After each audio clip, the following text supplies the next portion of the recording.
افلا يتدبرون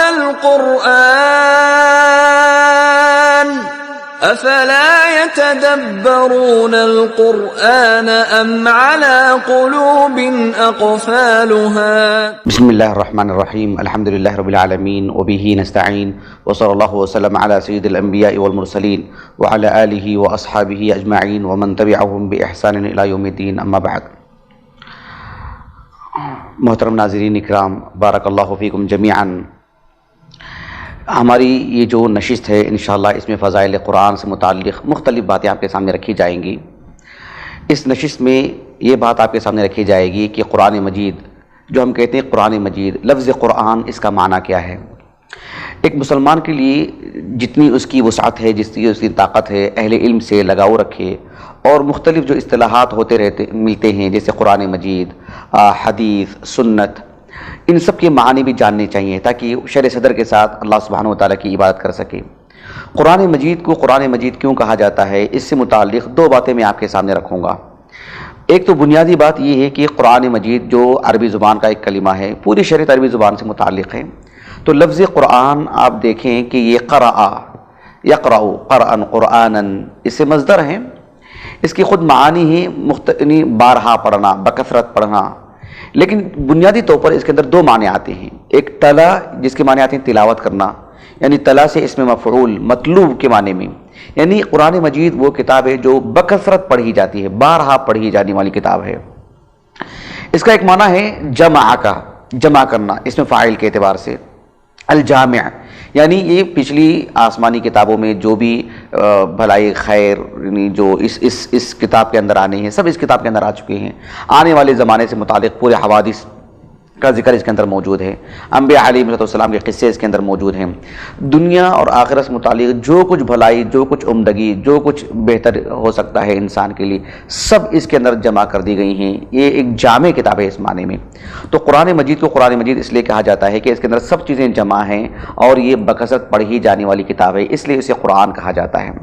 اصطلاحی معنی میں قرآن مجید کو قرآن کا جو معنی مفہوم ہے، اہل علم اس کے اندر جو ہے اس کی جو تعریف کرتے ہیں، بنیادی طور پر 5 باتیں اس کے اندر بیان کرتے ہیں۔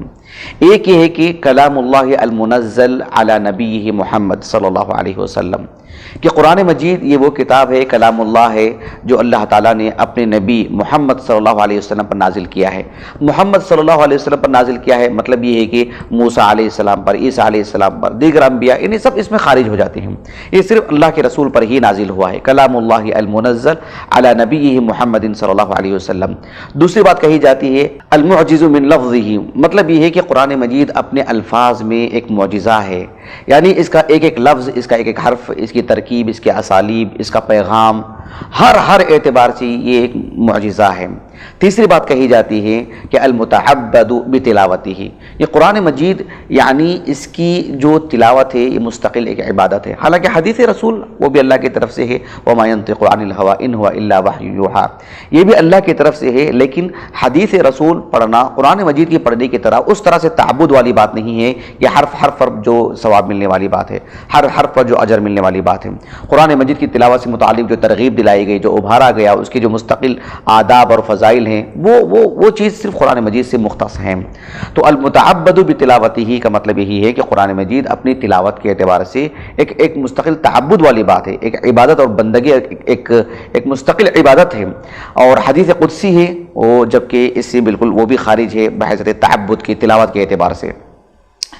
چوتھی بات یہ کی جاتی ہے کہ المکتوب فی المصاحف، مطلب یہ ہے کہ قرآن مجید مصحف میں لکھا ہوا ہے۔